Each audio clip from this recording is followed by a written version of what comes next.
Salve Maria, caríssimos irmãos, caríssimos amigos, é com muita alegria que estamos uma vez mais reunidos para podermos meditar no Evangelho Dominical, neste que é o segundo domingo da Páscoa.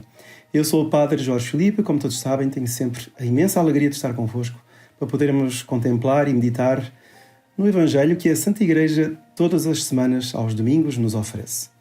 Bom, hoje, este domingo, com o qual termina esta grande semana da Páscoa, semana mais importante, o tempo mais importante da nossa fé, o tempo da nossa salvação. Nós temos também neste domingo, então, um nome assim muito apropriado, um diminutivo, que é o domingo de Pascuela, da pequenina Páscoa, porque termina, de facto, a grande semana e é como se fosse uma renovação da Páscoa, este domingo. E também recebeu um outro título, que é o Domingo da Divina Misericórdia. Nós vamos ver que o próprio Evangelho vai fazer ver claramente o que é esta divina misericórdia, ou seja, a misericórdia de Deus. Porque às vezes nós tropeçamos na nossa vida, às vezes temos dúvidas de fé, às vezes temos problemas que não conseguimos resolver, mas Deus, na sua divina misericórdia, tem sempre uma solução a dar, ainda que a gente não compreenda o que se passa à nossa volta. Bom, então vamos entrar aqui no tema, é o Evangelho de São João, capítulo 20, e que narra que no primeiro dia da semana, ou seja, no domingo da ressurreição, ou seja, foi na semana passada, Jesus apareceu aos discípulos estando as portas fechadas e disse: a paz esteja convosco, e inclusivamente soprou sobre eles e disse: recebei o Espírito Santo, e àqueles a quem perdoares os pecados, ser-lhes-ão perdoados, e àqueles a quem os retiverdes, ser-lhes-ão retidos. Entretanto, Tomé, e aqui digamos é o ponto, Tomé, um dos 12, chamado Dídimo, não estava com eles quando Jesus veio. E os outros discípulos disseram: vimos o Senhor. Mas ele respondeu: mas eu, se não vir nas suas mãos o sinal dos cravos, se não meter o dedo no lugar dos cravos e a mão no seu lado, eu não acreditarei. Então o Evangelho conta que depois, 8 dias depois, ou seja, este domingo, é o domingo da Divina Misericórdia, digamos assim, 8 dias depois, estando já Tomé com eles, veio Jesus, estando as portas fechadas, e apresentou-se no meio deles e disse: a paz esteja convosco. Bom, e aí faz aquela pequena reprimenda a São Tomé: mete aqui o dedo e não sejas incrédulo. Não é? E Nosso Senhor irá terminar, depois do ato, da atitude de fé de São Tomé, ao afirmar: meu Senhor e meu Deus, Nosso Senhor irá dizer: porque me viste, acreditaste. Felizes os que acreditam sem terem visto. Pois o Evangelho ainda continua, mas eu queria ficar por aqui. Porque me viste, acreditaste, felizes os que acreditam sem terem visto. Então o que acontece aqui neste Evangelho, caríssimos irmãos, é que nós vemos um novo modo de existência de Nosso Senhor. Nosso Senhor não está mais na terra com o corpo padecente, ou seja, com o corpo que padecia, que sofria. Ele está agora, o corpo num novo estado, ou seja, o corpo está glorioso. Porquê? Porque a alma de Deus, Nosso Senhor, já está na glória. E por isso nós temos de olhar para esta nova vida de Nosso Senhor com olhos de fé, que era o que não estava a acontecer, não é só com São Tomé. A gente pensa que foi só São Tomé que teve esta atitude. Não. Os próprios apóstolos, segundo narram vários autores místicos, inclusive vários dos padres da Igreja, os próprios apóstolos, todos eles também quiseram tocar.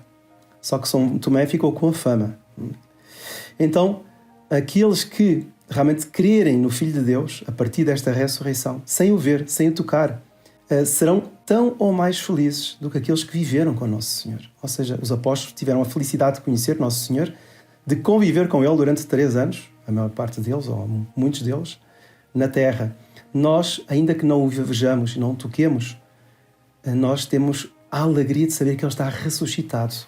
E por isso, toda a liturgia de hoje centra-se neste aspecto da fé, nesta visão sobrenatural, que é precisamente o oposto da visão pragmática e naturalista que nos oferece o mundo.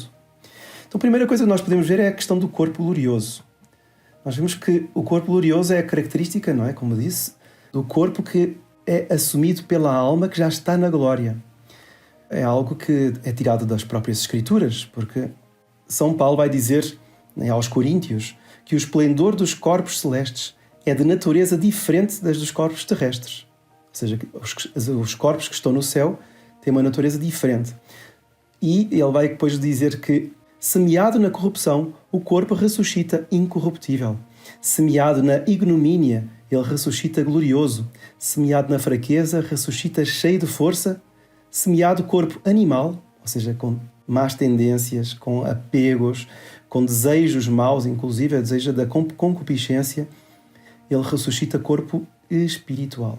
E por isso é que a teologia da Igreja nos indica que há 4 características do corpo glorioso. A primeira delas é a ausência da morte e da dor. O corpo já não morre mais. O corpo está glorioso, a alma assumiu o corpo, de maneira que ele não pode sofrer e não pode morrer. Depois, a agilidade, ou seja, a pessoa poderá deslocar-se para onde quiser. O corpo será ágil, como a alma também é ágil.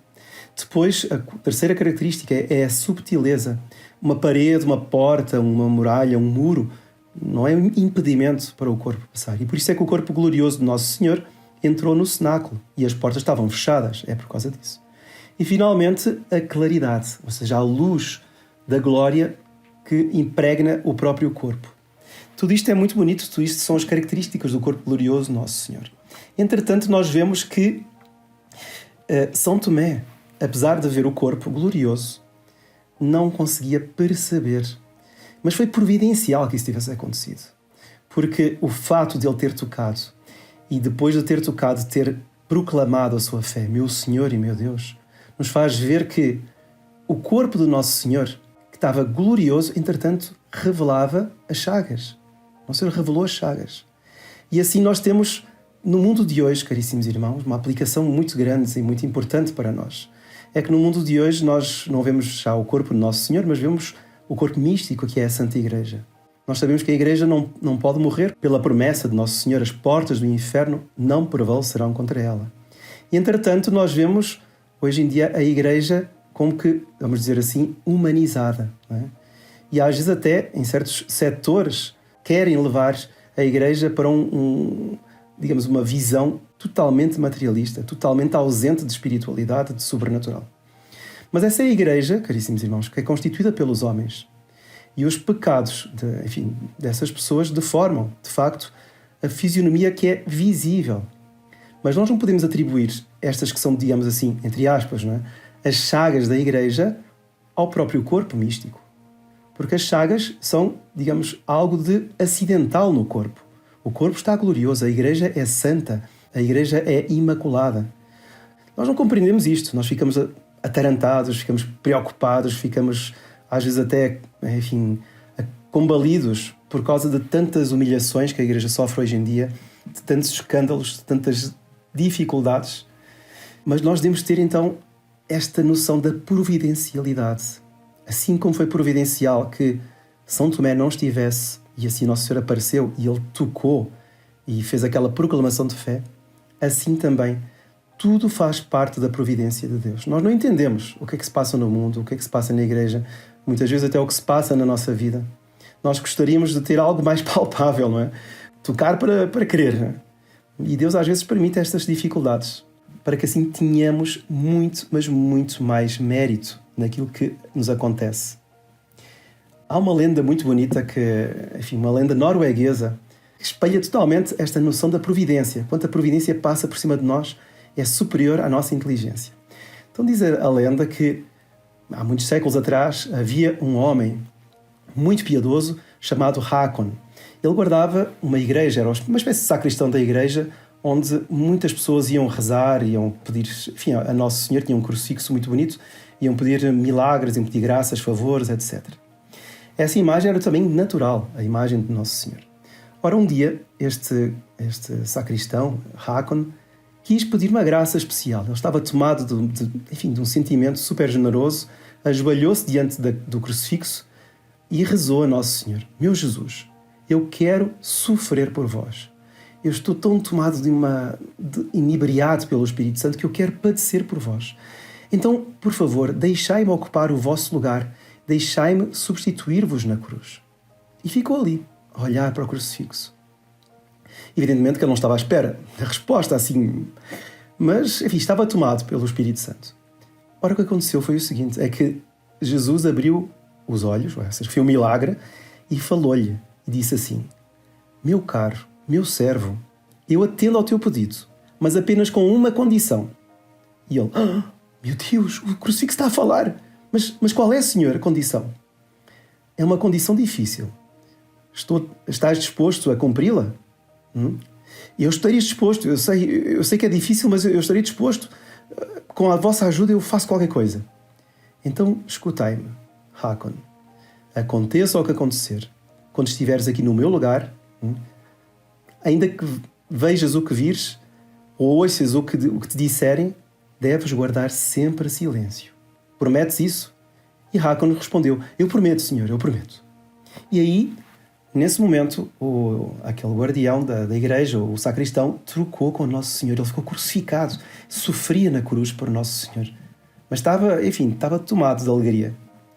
E ninguém reconhecia que era ele que estava lá. Pensavam que era o próprio Nosso Senhor, porque era um milagre. Não é? Bom, durante vários dias, foi muita gente rezar àquela capela. Vinham rezar, choravam, etc. E ninguém reconheceu que havia alguma mudança, porque Nosso Senhor fez esse milagre. Mas um dia aconteceu que um homem rico entrou naquela capela para rezar. E depois de algum tempo ele saiu e esqueceu a sua bolsa, tinha uma bolsa com dinheiro, num dos bancos da igreja. Claro, o homem que estava crucificado, Hakon, o guardião, ia avisá-lo, não posso falar. Bom, entretanto, entrou também um homem pobre, que estava desempregado. Chegou e rezou e, surpreso, viu a bolsa. E pegou a bolsa com o dinheiro que estava lá dentro, né? Achando que, uma vez que tinha rezado diante do crucifixo, Deus lhe tinha feito um milagre. Ele era pobre, não tinha dinheiro, rezou, apareceu uma bolsa com dinheiro. E isto é milagre, impressionante. E Hakon, ou seja, o sacristão, a ver aquilo tudo, mas o dinheiro é do rico. Não podia falar, tinha de ficar calado. Bom, o que aconteceu foi que pouco depois entra um rapaz e ajoelhou-se diante da cruz, a fim também de pedir uma proteção, porque ele era marinheiro e ia fazer uma perigosa viagem pelo oceano. Ele era pescador de bacalhau, lá, bacalhau da Noruega. Bom, enquanto o rapaz rezava para não naufragar nos mares frios e tempestuosos lá da Noruega, entrou o tal rico e à procura da sua bolsa, evidentemente. E quando viu o rapaz a rezar ali diante do crucifixo, pensou que fosse ele que tivesse roubado a bolsa. Então disse-lhe, devolve-me já a minha bolsa. Mas eu não peguei bolsa nenhuma. Não mintas.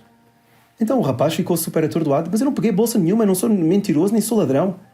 E o rico ia bater no rapaz, coitado, no marinheiro, e às tantas ouviu-se uma voz, para já com isso.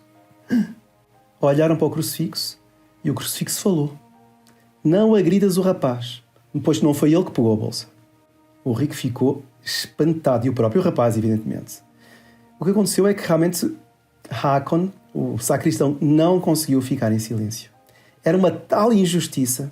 Ele teve de falar aquilo, teve de dizer alto, teve de defender o jovem, teve de censurar o rico, porque estava a fazer um juízo temerário.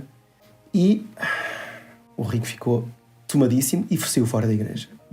O rapaz, claro, o marinheiro, agradeceu a Jesus Nosso Senhor e também saiu, muito agradecido, e foi lá para a sua pesca. Tá bom. Entretanto, passado um tempo, Nosso Senhor vai ter com Hakon e diz-lhe, tu não serves para ocupar o meu lugar. Tu não consegues guardar silêncio. Mas ele ficou, mas meu senhor, eu não podia permitir aquela injustiça contra o rapaz, que era pescador. E então o Nosso Senhor diz para ele assim, mas tu não sabias que era conveniente para aquele rico perder a sua bolsa? Pois ele trazia nela o dinheiro que ia usar para fazer uma desonestidade. Puxado. Ele ia usar aquele dinheiro para pecar. E o pobre, ao contrário, ele veio rezar a mim para ajudá-lo nas suas compras e remédios para a sua família e alimentos que não tem. Então ele levou a bolsa e ele tinha a intenção de devolver depois aquele dinheiro. E o rapaz que ia receber as feridas, porque ia levar uma tareia do rico, não iria mais para o oceano. O que aconteceu foi que ele acabou de naufragar há poucos minutos atrás e afogou-se. Tu não sabias nada disso, não é? Mas eu sim, e por isso é que eu me calo. Então nós vemos como os três indivíduos aqui, cada um tinha uma situação diferente.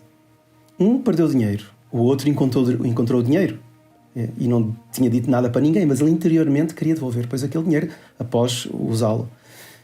E o terceiro, que era o rapaz do mar, acabou por morrer afogado, porque não levou a tareia que devia ter levado do rico providencialmente. Ou seja, tudo aquilo fazia parte da providência de Deus. Tudo aquilo fazia parte dos planos de Deus. As coisas boas e as coisas más. E por isso é que nós, apesar de não compreendermos o que se passa à nossa volta, nós temos de perceber que a divina providência, a divina misericórdia tem um plano para cada um de nós. Um plano traçado para cada um de nós. Muitas vezes incompreensível. Nós gostaríamos de ver o caminho, a meta, a solução, o desfecho das coisas. Mas Deus, nosso Senhor, não permite. Assim, nós vamos pedir neste domingo, neste da divina misericórdia, que apesar de nós não entendermos, São Tomé não deve ter entendido, então, mas Jesus apareceu e eu não estava lá, mas como é que é possível? Foi a divina misericórdia que assim o quis. Foi a divina providência que assim o quis, para que na semana seguinte ele tocasse e fizesse a sua proclamação de fé para nos dar ânimo a todos nós. Vamos pedir a Nossa Senhora para que tenhamos também sempre um ânimo enorme, uma fé sobrenatural, autêntica, e que a providência de Deus esteja sempre no nosso horizonte, ainda que nós não vejamos, ainda que nós não compreendamos. Vamos pedir a Nossa Senhora que nos ajude a todos para este fim, e que a bênção de Deus Todo-Poderoso, Pai, Filho e Espírito Santo, desça sobre vós e permaneça para sempre. Amém. Louvado seja Nosso Senhor Jesus Cristo.